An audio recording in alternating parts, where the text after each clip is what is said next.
What really happened with your host, Mike Rivero. The history the government hopes you never learn. Here is your host, Michael Rivero. And aloha, America. Welcome back to our show, hour number 3. The phone lines are open, 800-313-9443, and we're talking with Matthew in Oregon. You had one more point you wanted to make. Yes, and there's an adage that I try and live by, and that's either you're a part of the problem or you're a part of the solution. And I would challenge anybody that is out there griping about what's going on to put their money where their mouth is. If you give your money to Wells Fargo, to U.S. Bank, to Bank of America, to Chase, you are definitely a part of the problem, and you're allowing your resources to be used against you. Absolutely. Thanks a lot, Mike. I appreciate the time and letting me share my opinion. All right, well, thanks an awful. Listening. All right, thank you for the phone call. We're going to let you go. Phone lines are open, 800-313-9443.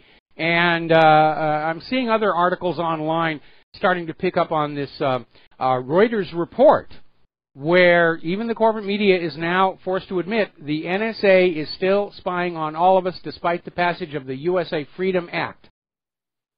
And apparently, despite that act, the NSA has collected at least 151 million records of American phone calls last year. They only had 42 warrants.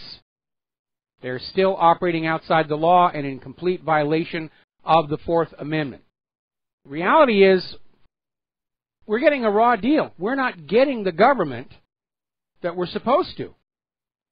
Because that contract, that Constitution and the Bill of Rights, that's the contract. The government obeys those rules and follows those limitations, and we, the American people, will support it. And when the government steps outside that contract, when they break the contract, then we, the American people, no longer owe them our obedience, our loyalty, our money, and certainly not the life and limb of our children in their wars of conquest. Now, apparently a hacker group, the Dark Overlord, which already tells us it's a bunch of young kids, are basically trying to hold Netflix to ransom, where basically if Netflix does not agree to the ransom, the Dark Overlord hackers are going to just release TV shows that are on Netflix for a fee to the Internet. And if they're in Great Britain and they get caught, that could be an issue, because Great Britain's Digital Economy Bill is now law. And Internet file sharers can be jailed for up to 10 years if they knowingly make infringing content available to the public and expose a copyright owner to even a risk of loss. Now, as I mentioned before with this attack into Google, hacking into their double-click ad network to plant malware, we're now talking serious financial losses to Google, to Zito, and now to Netflix, and maybe finally we're going to get the government to start paying attention. When it was just individual citizens having to buy huge amounts of security software they can't afford, or being held up for ransomware, the government's attitude was, big deal. It's good for the computer security industry. But now that there's major losses to corporations, the attitude might change. Now, if you use Google Docs, you need to be very careful. Apparently, Google Docs users are being hit with a sophisticated phishing attack. Now, dealing with my hack attack over the weekend, I reinstalled Google Chrome, and the first thing I do is turn off all the extensions for Google Docs and Google this and Google that. But if you're using it, you need to be careful, need to read this article. It's on the front page of whatreallyhappened.com. All right, let's take 2 phone calls. Frank in North Carolina, aloha, welcome to the show. What's on your mind?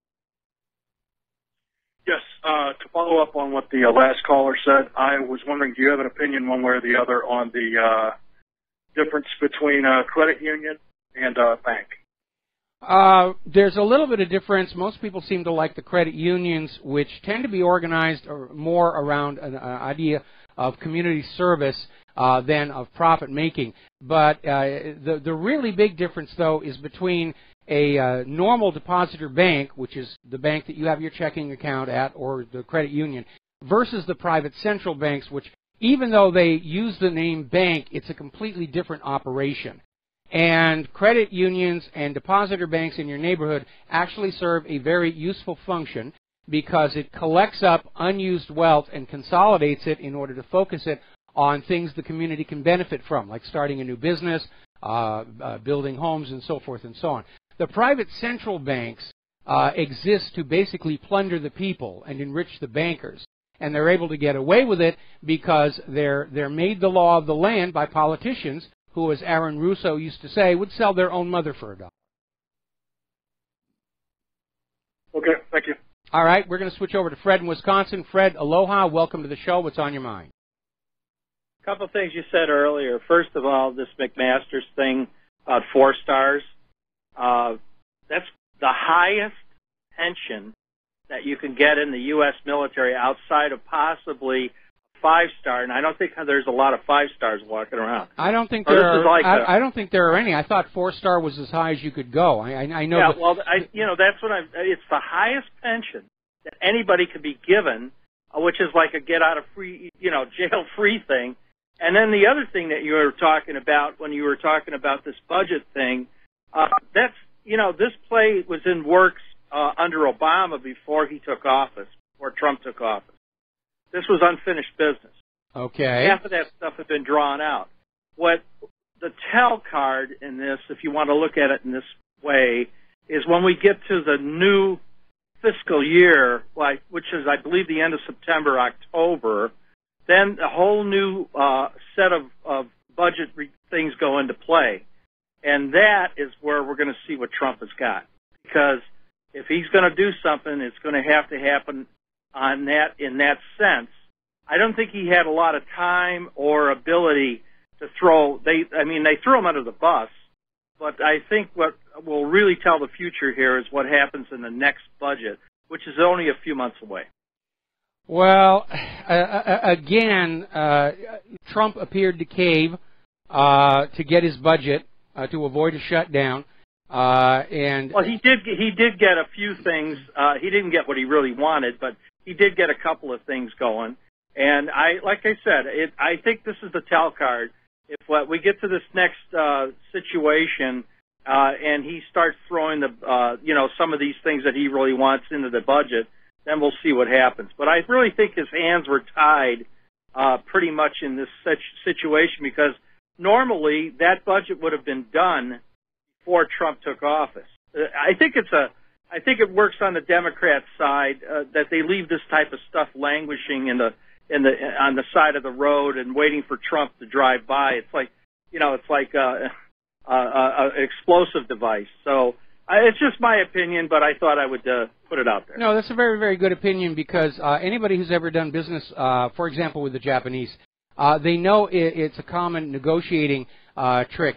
You will go over to Japan for 2 weeks to make some kind of a deal, and for the first 12 days you are wined and dined and taken out into the countryside and the museums and everything. They won't even talk business until you're coming up on when you must get on that airplane to come back home, and that's when they'll sit down and say, here's the deal, yes or no. And it's a way of forcing the issue. And it does feel like that's what the Democrats did with the emergency spending bill. It's a great analogy. Well. Yeah, great analogy on your part. Thank you for your time. All right, thank you very much. We're going to let you go and switch over to Francis in North Carolina. Aloha, Francis. Welcome to the show. What's on your mind? Hello, aloha to you, young man. Actually, to both of you anyway. In light of the aspect of not allowing our finances and all that to go towards the war machine, the hate machine, the blood-sucking machine, and so forth, ad nauseum, and among other things, as far as the political scene goes and the military-industrial complex goes, in light of that, you have the Internal Revenue Service, or Infernal Revenue Service, what do you want to call it, that if you do not file your taxes April 15th and basically divvy yourself up to the bar and dish out whatever to them and so forth as per your tax return. Otherwise, you get imprisonment unless you have a good lawyer that actually can deal with keeping your tail out of it. And yet, how do you avoid, which is one thing I don't think I've ever heard anyone address. If I did, I've missed it somewhere, who knows what. But how does one avoid having to dish out after they've had taxes taken out of their pay, whenever they get paid, and still they get sucked out again when they go to do the tax filing, when they going to find out that they still owe again on top of what's been taken out. Well, that's why a lot of people look at taxes as really just government-sanctioned robbery, and rather than go into the whole situation on the show, have you ever seen Aaron Russo's From Freedom to Fascism? A long time ago, and I have very little memory of it. Well, you need to go back and you need to look at it again, and next commercial break I'm going to go ahead and put it up on the website for your convenience. But basically, Freedom to Fascism runs through a lot of these issues about whether the income tax is even legal or constitutional. But again, knowing that, with most Americans understanding that the government did lie to us about Saddam Hussein's nuclear weapons, it's time to start asking, what else did they lie to us about? True. The question is, how does the everyday person enforce the aspect of saying, no, you're not doing this to me, and I am not paying you? Well, the individual, as you say, is powerless to do that. It's going to take a mass uprising of the American people to say, stop robbing us. And again, my hope is that this government will have a Soviet Union-style collapse, and when we are restarting the new government, the first commandment carved in stone will be no more private central banks. Because if you go back and you look at the history of private central banking, every time a private central bank is empowered, there is an income tax on the people at the same time, because that's what feeds that private central bank. They were better off with the collapse because, quite frankly, there's not going to be a mass rising of people. No way. If it did, it would have happened a long time ago. Well, I agree with you on that, and again, I really don't want to see a mass uprising of the people in the violent sense. But again, I think if 4 million unarmed, peaceful protesters walked into Washington, D.C., and sent a message, we've had it, you're fired, that they might actually get that message. That would be nice, but the problem is they'd be laughed at. On top of that, they'd be arrested. How do you arrest somebody for protesting peacefully under their First Amendment protections? Because we still have that right to speak our mind, to petition the government for redress of grievances, to gather peacefully. Right. And that's why I'm saying, unarmed people, peaceful people, because that's still protected. Right. That's still protected speech. You're right. It's a question of how it's enforced. Thanks so much, Michael. All right, thanks an awful lot, Francis. We're going to let you go. We're going to do a quick little shout-out to our on-air affiliates who are just now rejoining our network. Getting on back to the world of computers, interestingly enough, there's a privacy group is now filing suit against the New York Police Department for its secretive and unregulated facial recognition program. And their concern is, based on the past history of facial recognition systems, that it will misidentify people and cause innocent people to be investigated or arrested or even killed. Because it is not a robust technology. It does make mistakes. I think the most obvious example is facial recognition can't discriminate between identical twins or even familial twins. It's not a robust system. And I think the people of New York and the privacy group have a right to know exactly what the New York Police Department is doing so that they can point on out and say, this system is flawed. It makes mistakes. That would be a necessary element in a defense where you are charged with a crime based solely on the facial recognition system, saying, I saw this person at the scene of the crime while the crime was being committed. You have to know how the system works in order to be able to mount a reasonable defense. And so I think this privacy group is very much in the right. We should not have secret testimony in courts against the people, and we should not allow secret technology to bear witness against people in court. It's just common sense. Now, one of the members posted a story to our website where DARPA, the Defense Advanced Research Projects Agency, is planning to hack the human brain to upload skills. This is right out of the movie Matrix, where you're plugged in and they say, I need the operating manual on this helicopter, and then all of a sudden you're a helicopter pilot. And DARPA is apparently going to throw quite a bit of money at this. I do not think it will work for a very simple reason. Our brains are all uniquely different. The way your brain develops is actually influenced by your life experience. And how your memories are stored are different from one person to the next to the next. It's not like a computer where it's all the same operating system and it's all the same memory architecture and you can plug in a USB drive and have things assigned to the correct place. So I think this is another DARPA boondoggle, where your mind remembers what the color red looks like may be completely different from what this next person, where in their brain they remember what the color red looks like. I really don't think it can be made to work. I know that Elon Musk wants to come up with some kind of a direct-to-brain interface. I think in his case he's thinking more along the lines of being able to have you interface directly with a thought-to-text system or send media directly into your brain, and I'm not even sure they could get that to work. But to actually have knowledge fed into your brain, I think the diversity of brains is going to make that impossible. Okay, let's see. Did we do Karen in Maryland?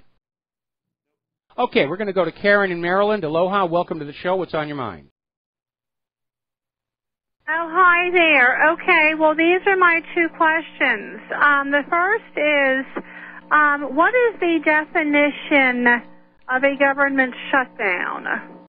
Well, the definition of a government shutdown is that they have run out of money for certain operations. And during the last shutdown, basically they closed down all the museums and the national parks. Basically, they closed down all the things we, the American people, actually want from the government, but all the things that we don't like kept on running just fine, like the war machine.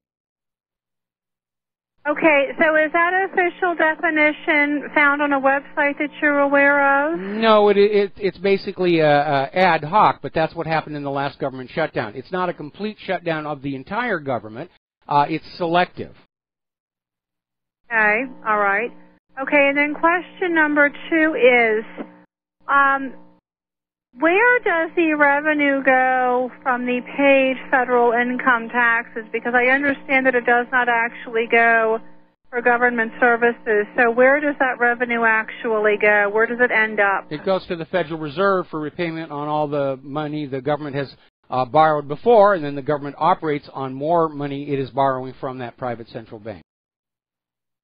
So it does not actually go for, like, say, visiting the Library of Congress, or it doesn't go for any services that the federal government is responsible for running. Is that what you're saying? Yeah, the government is borrowing its operational budget from the Federal Reserve, and all tax revenues are basically put back into the Federal Reserve to try and make payments on the interest of the accumulated debt carried forward from the past. And wow. Yeah, it is a messed up system.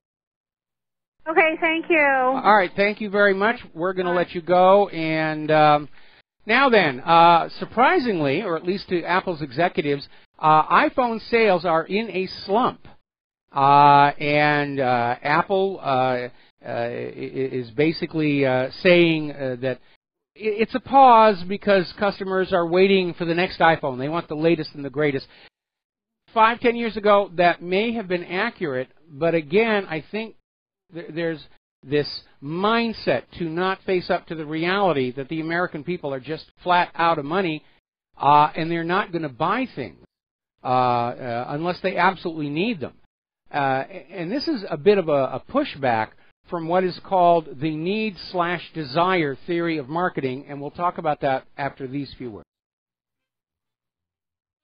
And aloha, America. Welcome back to the show. So I was talking about need versus desire. And many years ago, I used to work in the advertising industry. And for most of the early years of the U.S. economy, marketing was based on need. You would go on out and you would market your products to people who needed to buy that product. Then when we started getting into this idea of planned obsolescence, the advertising would change, where you'd go to somebody who already had the product you're selling, but you'd have a better product, and you would fan their desire to have the new one. And it did result in increased commerce, increased manufacturing, and it did cause the economy to boom. But when you have a healthy economy, that can work. But when your economy is locking up and people don't have money, they go back, they pull back from desire-based sales pitches to need-based. Yeah, the iPhone 8 is nice. I have an iPhone 5 that's still working. I don't need a new phone. And that's why we're seeing so many retailers in trouble. They became dependent on desire-based marketing, and that simply doesn't work in the new economic reality. So that's what's going on here.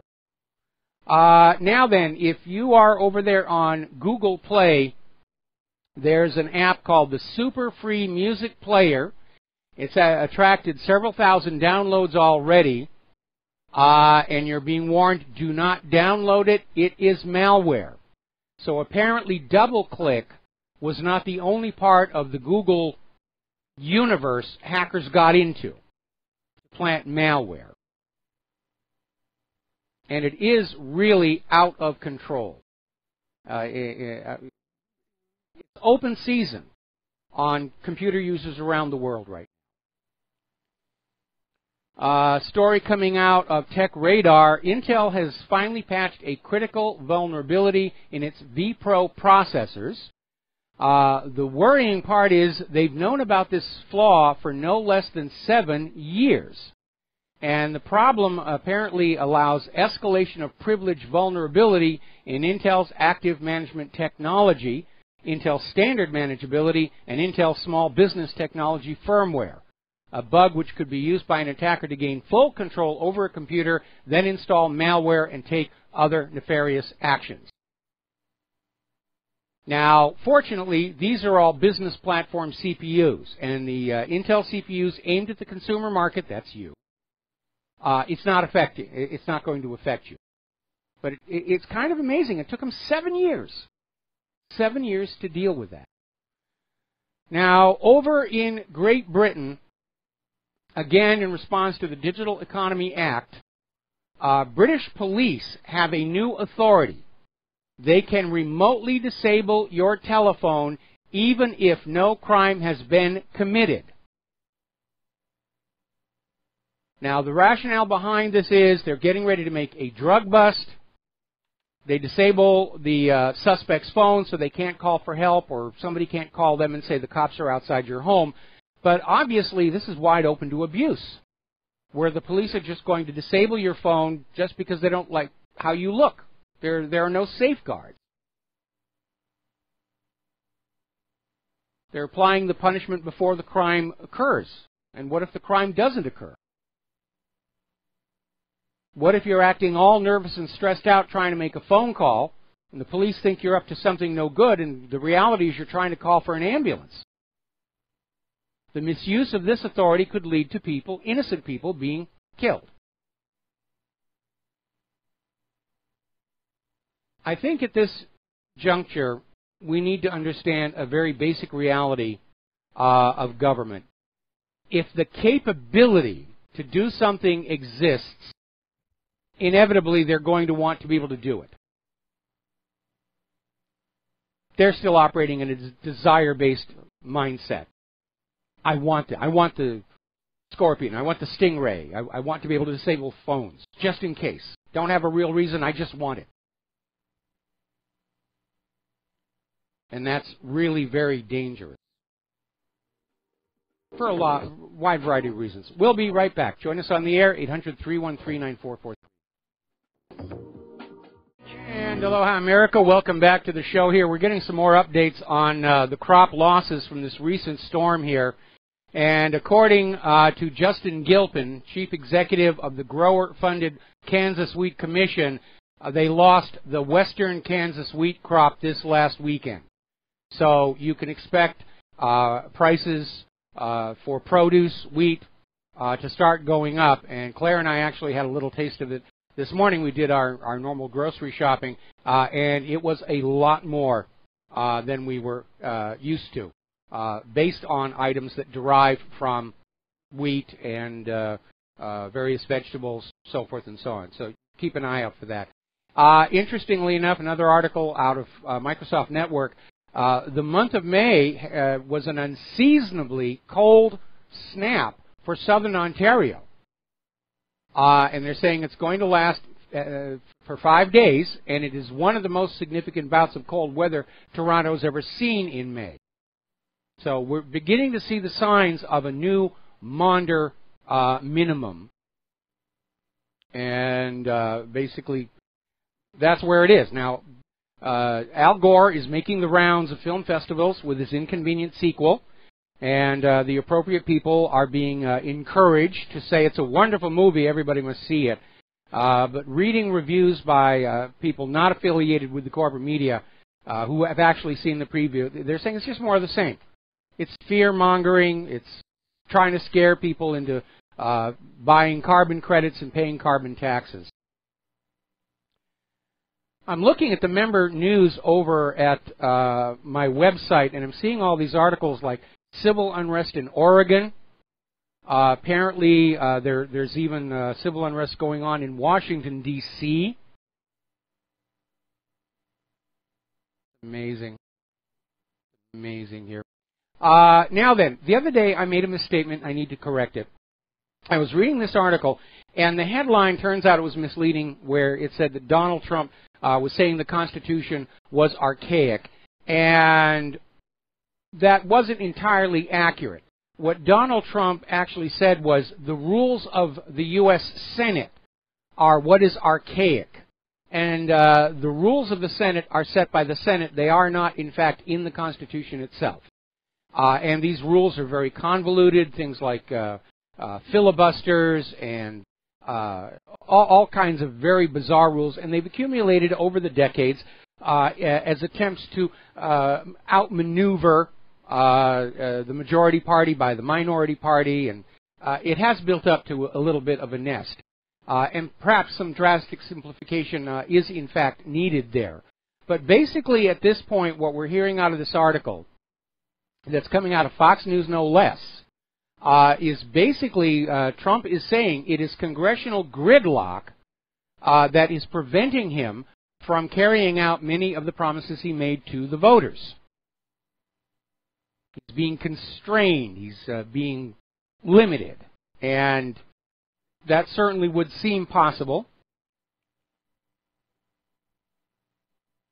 Now, we talked about this the other day, and this article on the Next Web is carrying it forward. We're talking about conflict diamonds, or conflict-free diamonds. And the idea is that when you go to the jewelry store, there are two categories of diamonds. There are diamonds that are produced in conflict-free areas, like the De Beer mines in South Africa.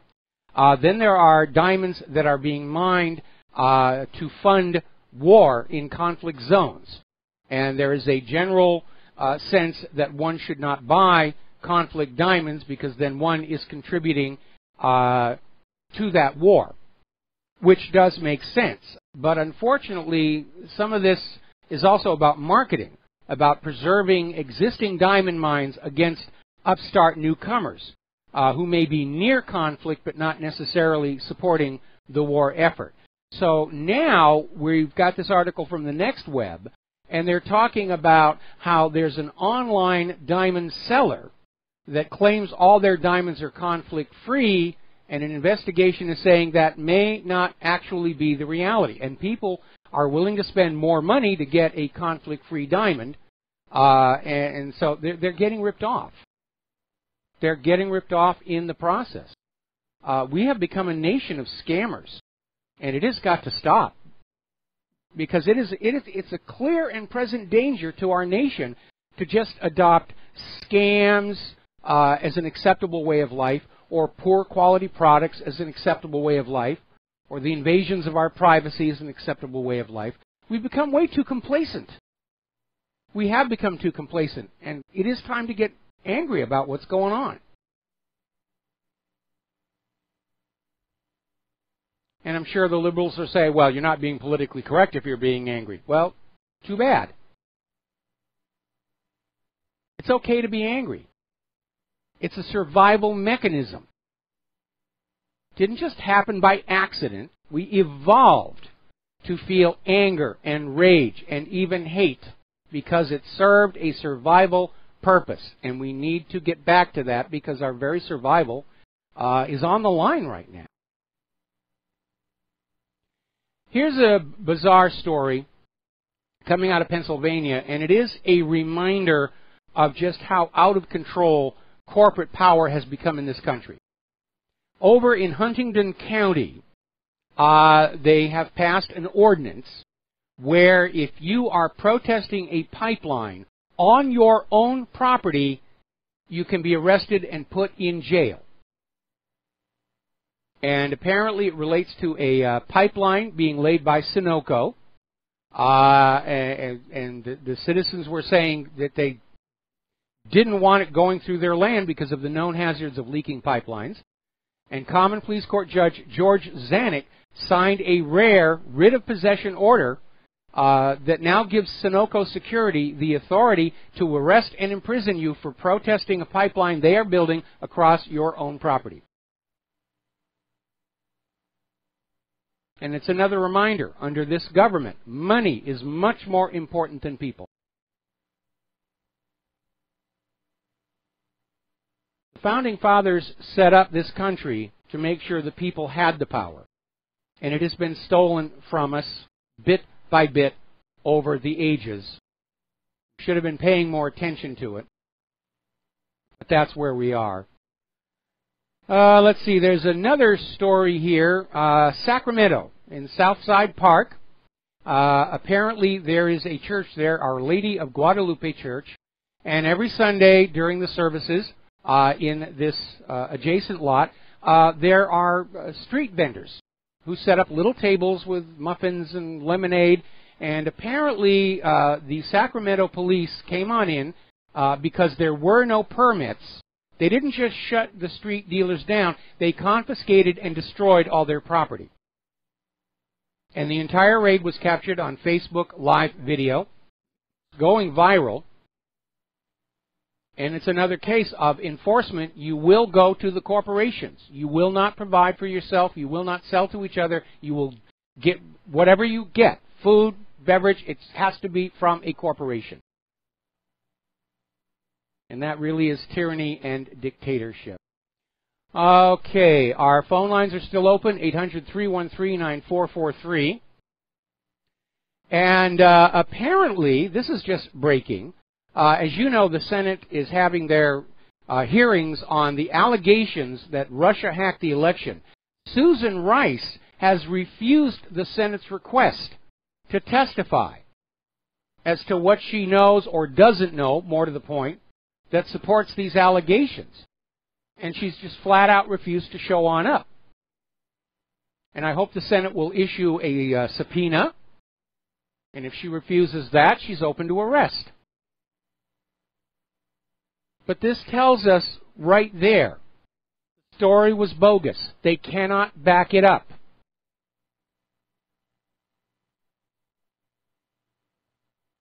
Amazing. Amazing, amazing stuff. Apparently, the Syrian army has now seized huge quantities of drugs being smuggled by trucks to the moderate rebels near Damascus.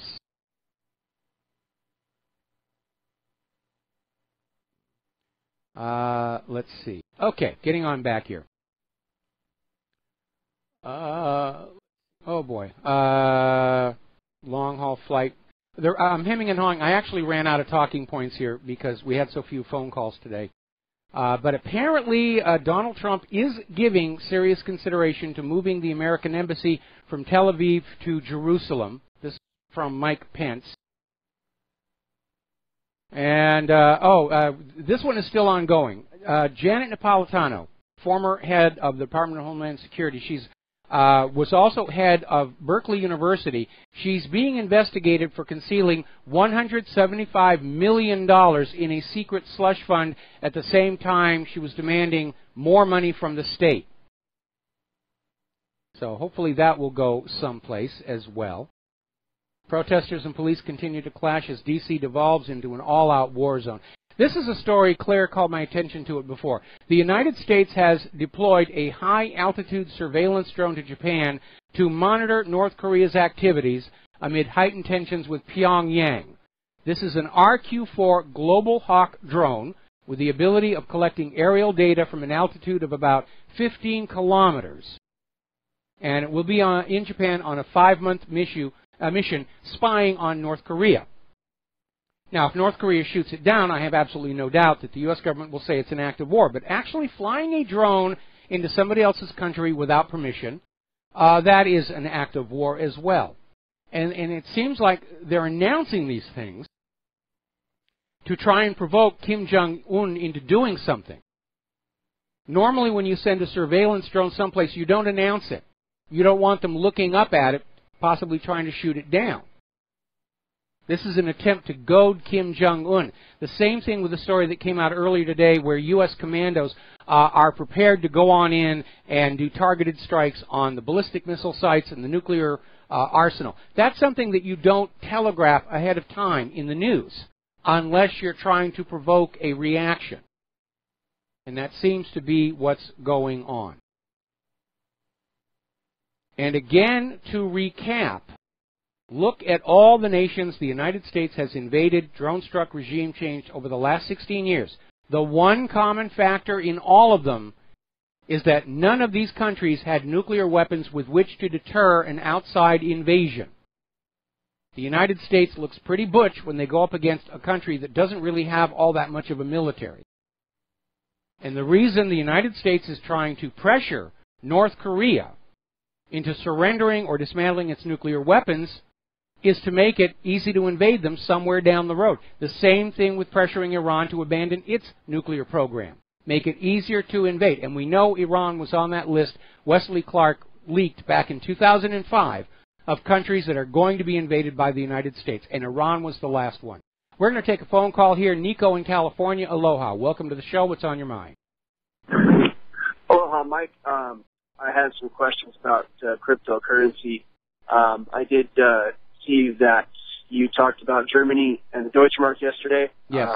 And I appreciate that. I think I sent some info to you on that a couple days ago.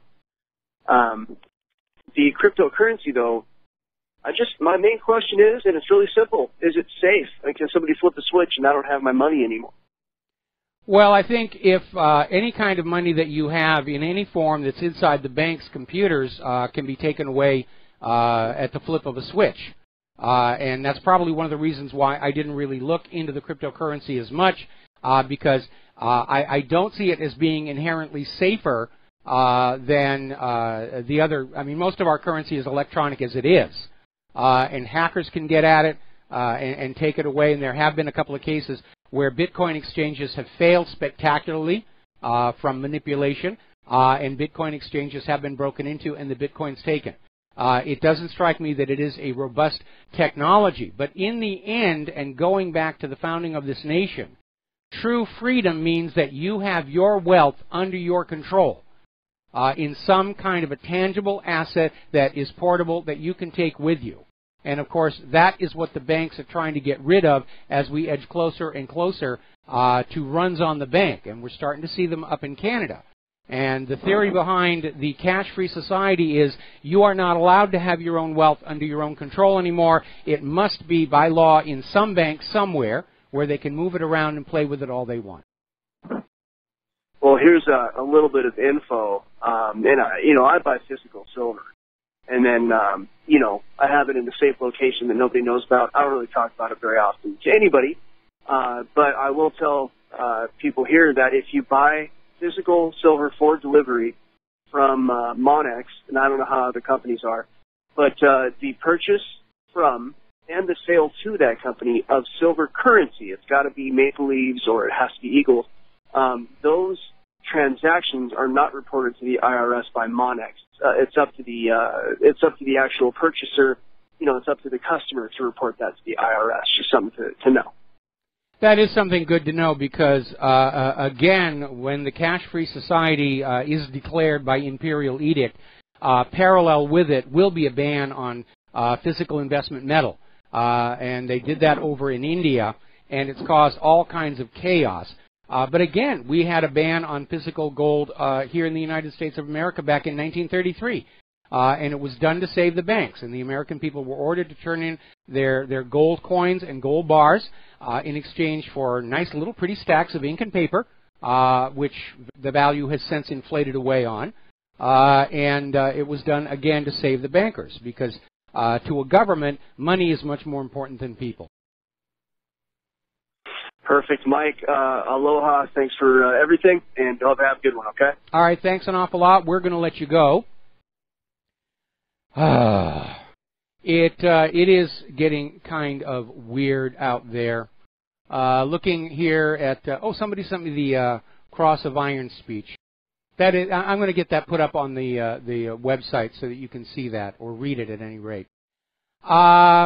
Russia is now proposing 4 de-escalation zones in Syria to restart the stalled peace process.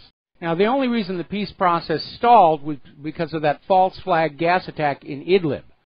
And so what Russia is proposing certainly would dovetail in with Israel's plan of fracturing Syria into parts, and the U.S. plan to whack off part of Syria and turn it into part of the new Kurdistan.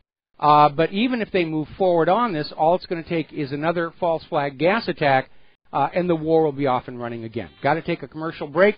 We'll be back with the last segment of our program after these few words. Hello, America. Welcome back to our show. Last segment of our program today, and I just got an interesting email in my mailbox in response to my comments about this late spring snowstorm causing a huge amount of damage to agriculture across Europe and the United States. And this person is writing from Northern California, saying, as of the last trip to the market, iceberg lettuce is $2.89 each, normally 99 cents to $1.49 each. Red or green lettuce, $2.99 each, normally 99 cents to $1.49 each. Napa and bok choy lettuce, $1.89 a pound, normally 99 cents a pound. So we're talking basically about prices are doubling here. Romaine lettuce, $2.99, normally $1.49. Cilantro, 69 cents each, normally 3 for $1. Eggplant, $1.79 each, normally 99 cents. Cauliflower, $3.89 each, normally 99 cents to $1.49 each. This person then goes on to say that thankfully last year he'd put out planter boxes with vegetables in his backyard and is feeding himself and his family off of this. So that was a very, very smart thing to do. These are, even at that inflated price, it's still far less than we're paying here in Hawaii. But we're already seeing the prices go up. And so, gosh darn that, human-caused global warming. And again, a reminder, during the warming, the medieval and Roman warming periods, the warming was a good thing because food was growing all over the place. Humans didn't have to spend every hour of the day trying to feed themselves, and they had time left over to advance civilization, architecture, art, music. The Renaissance came out of the tail end of that warming period. And then, of course, when the Little Ice Age hit, it got really, really rough. A lot of different places. Al Gore is going to have his film out in July, the hottest time of year, and hopes you will all forget that we had another record-setting winter, because he's still out there pushing for carbon credits and carbon taxes, and you must submit to a global environmental authority. And it is all a lie and a scam. And even after all these years that I have been doing this, the sheer volume, scale, and audacity of the government's and corporate media's lies still catches me by surprise sometimes. No matter how cynical I get, I just can't keep up.